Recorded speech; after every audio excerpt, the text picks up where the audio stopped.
앞으로 검찰을 어떻게 견제할 것인지 그 대안은 무엇인지 일단 수사지휘권도 없애고 그 검찰에 뭐 예산도 주고 뭐 이렇게 얘기를 하는데 지금 얘기는 거의 이거를 검찰을 사법 4개 한 법부화로 하는 것 같아요. 입법 지금 우리는 뭐 사법, 행정 이런데 마치 검찰부까지 주자는 걸로 보이거든요.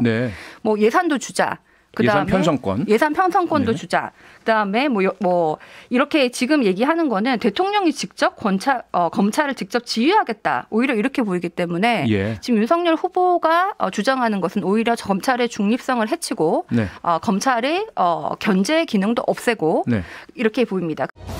대한민국의 정책을 집중 탐구하는 여의도 정책 발굴단 시간입니다. 최지은 더불어민주당 선대위 대변인, 김재섭 전 국민의힘 비대위원 스튜디오에 직접 나오셨습니다. 어서 오세요. 네, 안녕하세요. 두 분 다 오늘 선거운동 하고 오셨죠? 최지은 대변인 어디 갔다 오셨습니까? 오늘 첫날이라서 0시에 이제 선거운동이 공식적으로 시작될 때 부산항에서 이재명 후보와 함께 그 부산항에서 우리 앞으로 수출 실적을 늘려서 세계 종합국력 G5를 달성하자라는 것을 이제 결심하고 또 아침에 이재명 후보의 첫 유세가 부산에 있었기 때문에 같이 이제 유세를 치르고 그리고 올라오셨군요. 김재섭 위원님은요? 이해관님을 너무 자랑을 하려고. 저는 후보 옆에서 저희 동네 쌍문역에서 그 인사를 많이 드렸습니다. 오늘 날씨가 좀 추워가지고 다들 이렇게 손 웅크르가시고 오늘 너무 추웠어요. 이제 출퇴근하시는 분들이 많이 이렇게 추우니까 몸을 웅크리다 보니까 선거 운동하시는 분들 잘 못 보고 좀 빨리빨리 지나가시더라고요. 그래서 날씨가 좀 풀려야 얼굴이라도 좀 보고 인사도 좀 드리고 그럴 것 같습니다. 그러게요. 네, 지금 여의도 정책 발굴단 유튜브로 생중계되고 있습니다. 저희 모습을 직접 보고 싶으신 분들 그리고 댓글로 참여하시고 싶으신 분들 유튜브에서 표창원의 뉴스하이킥을 검색해서 들어주시면 감사하겠습니다. 조금 전에 민주당 추미애 전 법무부 장관과 인터뷰를 했습니다. 김재섭 위원님, 윤석열 후보가 검찰총장 시절에 그 코로나19 방역 지침 위반 관련해서 신천지에 대한 압수수색을 하라는 지시를 위반하고 압수수색을 거부했다. 그리고 거기에는 어떤 무속인의 조언을 받은 의혹이 있다. 이렇게 강하게 비판을 했는데요. 어떻게 보십니까? 글쎄요, 요새는 추미애 전 장관님 멘트가 거의 저한테는 웃음벨이어가지고. 그래요? 계속 이제 말하자면 헛발질을 많이 하셨었잖아요. 윤석열 총장과, 그러니까 윤석열 전 총장일 때도 그렇고, 사실 윤석열 후보를 대할 때는 유독 조금 과민 반응을 하시고 또 약간 오버를 하시는 경향들이 좀 있는 것 같은데, 해당 에피소드에 관해서는 윤석열 후보가 토론회 과정 속에도 좀 설명을 한 바가 있었고, 전혀 사실이 아니라고.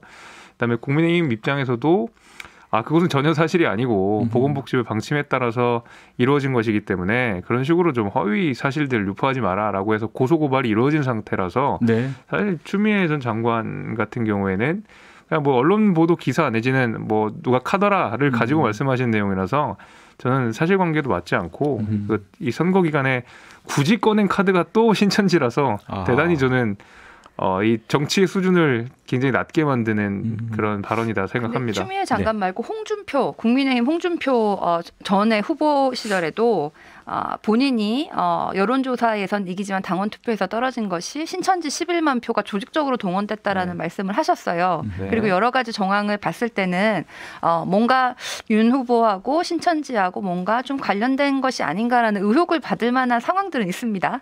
아니 뭐 경선 과정에서야 뭐 후보 공격하는 거, 이낙연 후보도 이재명 후보 보고 대장동 의혹 밝히라고 말씀하셨는데 뭐 그렇다고 해서 이재명 후보가 대장동의 몸통이라고 바로 인정하시는 건 아니잖아요. 그래서 경선 과정 속에서는 충분히 있을 수 있는 내용이지만 허위 사실입니다. 알겠습니다. 오늘의 정책 토론 본격적으로 시작하겠습니다. 오늘의 주제 먼저 준비된 내용부터 들어보시죠. 검찰총장 시절 총장은 법무부 장관의 부하가 아니라고 주장했던 국민의힘 윤석열 후보가 총장 당시 생각을 공약으로 구체화했습니다.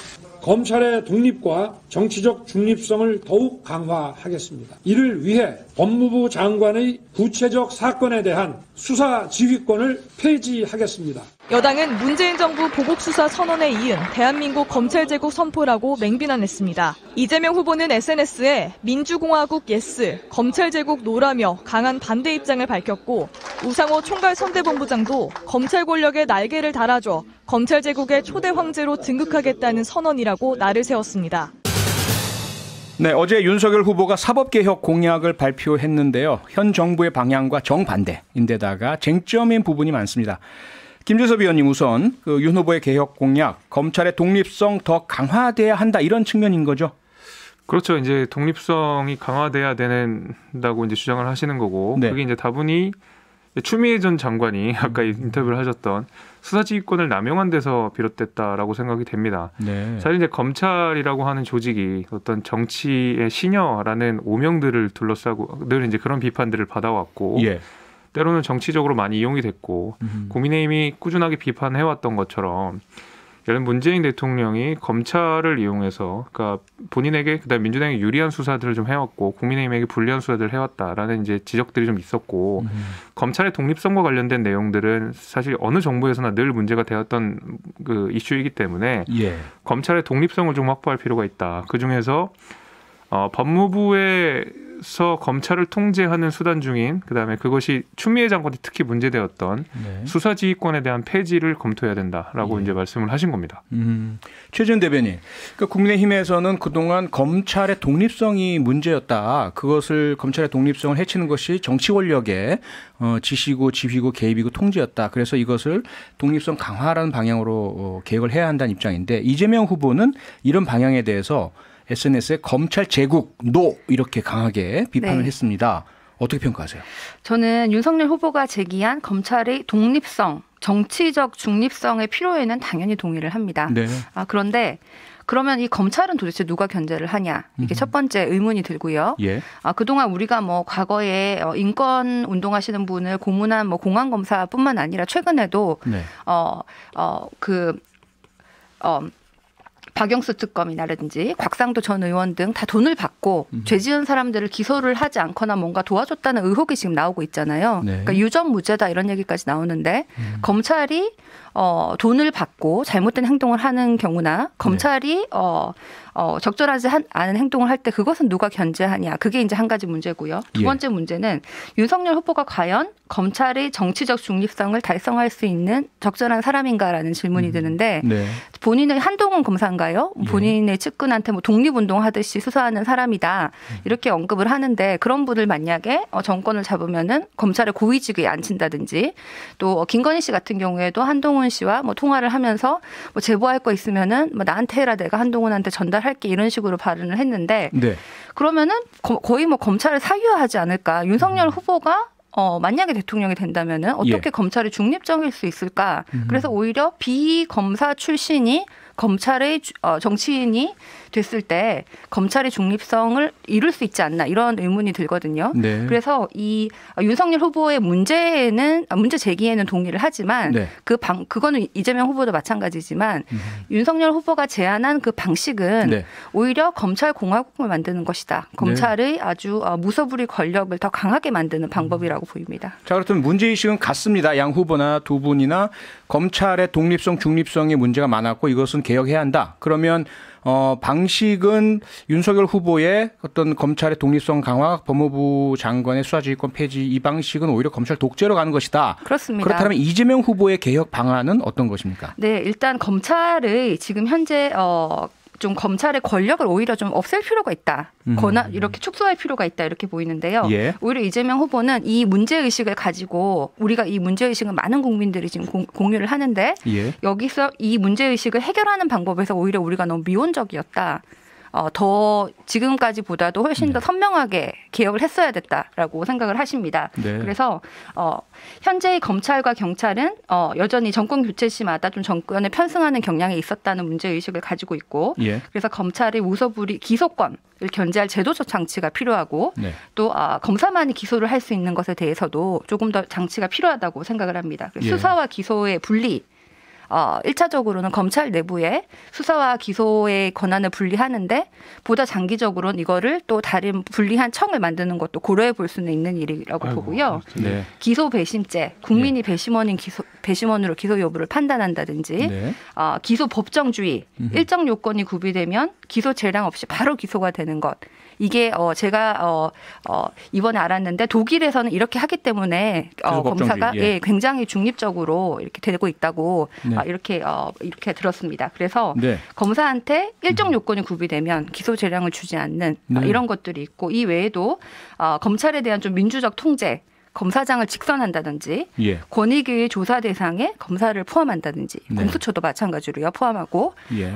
그리고 좀 인권 친화적인 검찰 정착 뭐 수사 절차법이나 법 왜곡죄 이런 것을 신설하는 것들을 공약으로 내놓으셨습니다. 김재섭 위원님 어떻게 평가하세요? 뭐 복잡하게 많이 말씀하셨는데 예. 사실은 그러면 지금 이제 최지은 대변인이 문재인 대통령의 지난 5년 업적들을 사실 다 부인하는 셈입니다. 그러니까 저는 이 어떻게 보면 문재인 정부의 무능을 지금 최지은 대변인이 직접 증명하셨다고 생각을 하는데 저는 이제 문재인 정부 내에서 했던 개혁 과제들 중에서 가장 크게 남는 게 결국 검찰 개혁입니다. 아까 수사권, 기소권 분리시켜야 된다고 말씀하시는데 이미 분리가 돼 있습니다. 그리고 분리가 돼서 이미 우리가 6개월 이상 그걸 지켜보면서 굉장히 많은 문제점들이 발견이 되었거든요.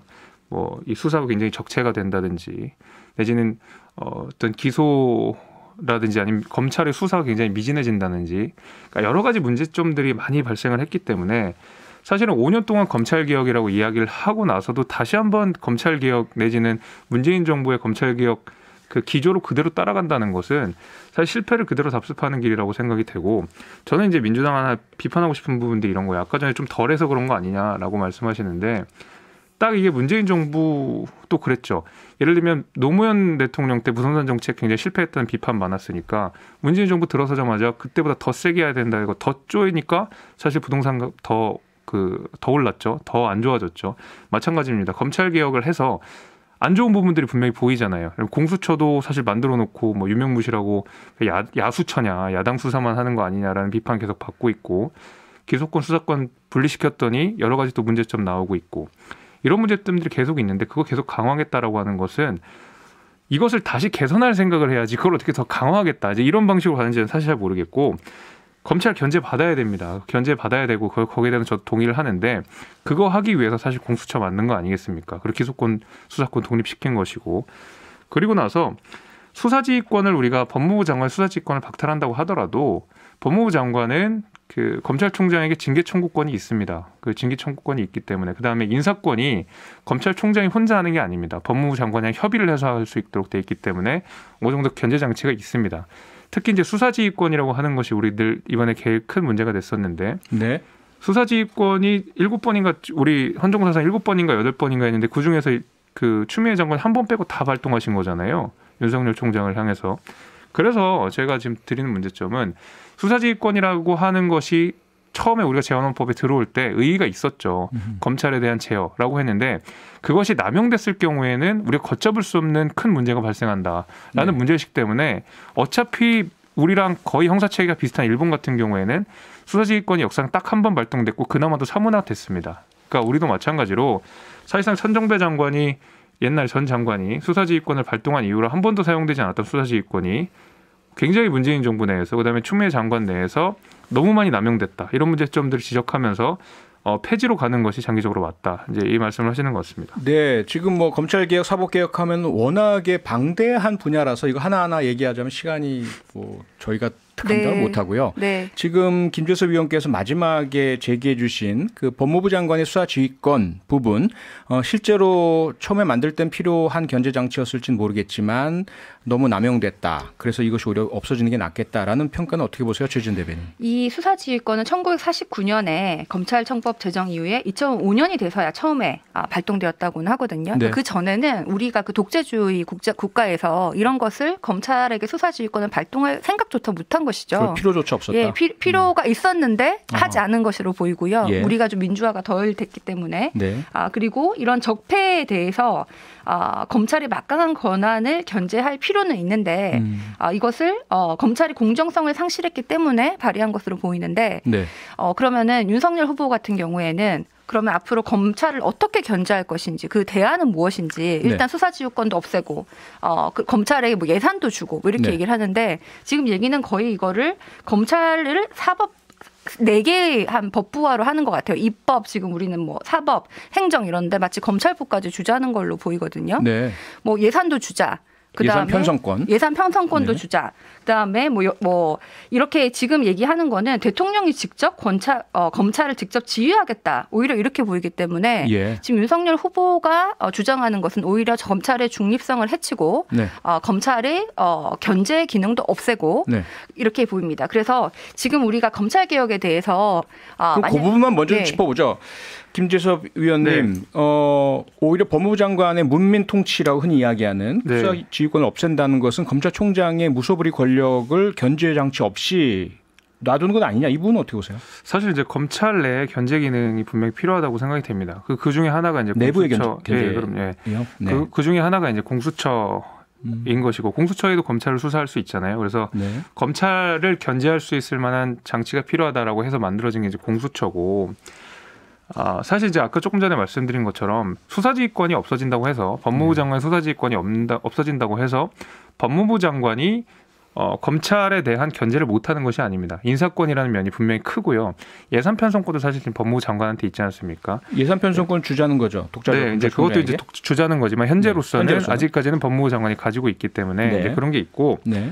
저는 이제 기소권 관련돼서는 조금 우리가 조금 더 말하자면 검찰의 견제 장치가 필요하다고 생각이 되는데 예, 거기에 대해서는 아직 그 후보가 직접적인 언급은 안 하신 것 같아요. 네. 그래서 그 부분은 뭐 예를 들면 대배심제를 우리가 도입한다든지 여러 가지 뭐 보완적 네. 장치가 있을 수 있겠지만은 네. 이제 수사지휘권과 관련돼서 조금 더 말씀을 드리면 그 부분이 이슈가 됐으니까요. 네.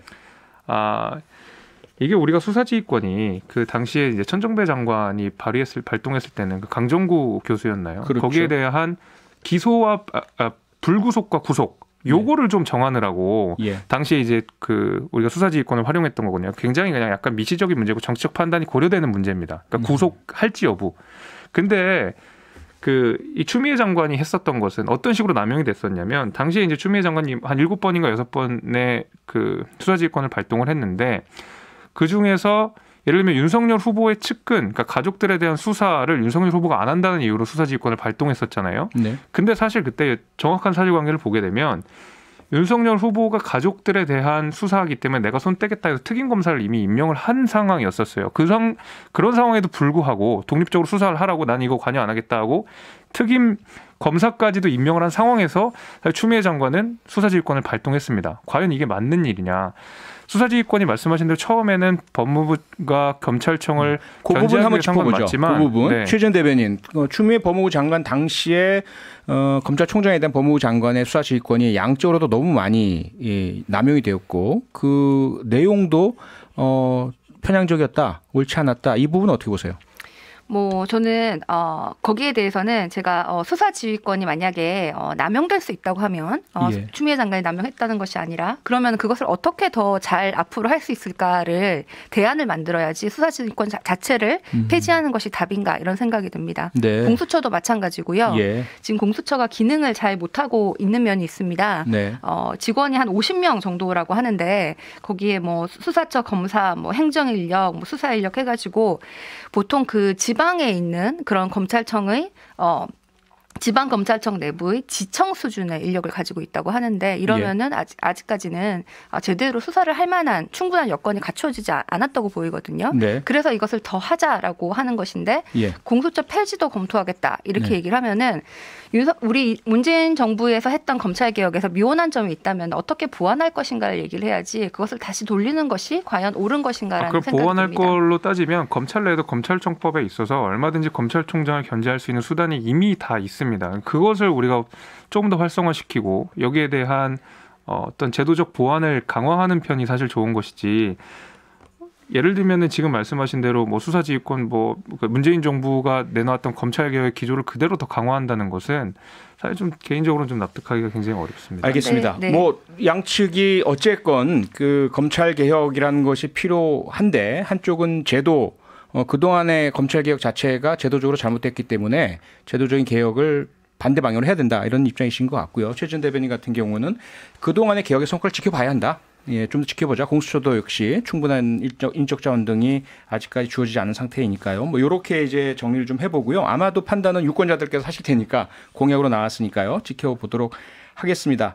네, 마지막으로 한 30초 정도씩 김재섭 의원님 이런 사법개혁 검찰개혁에 대한 방향성 조금 말씀을 해 주실까요?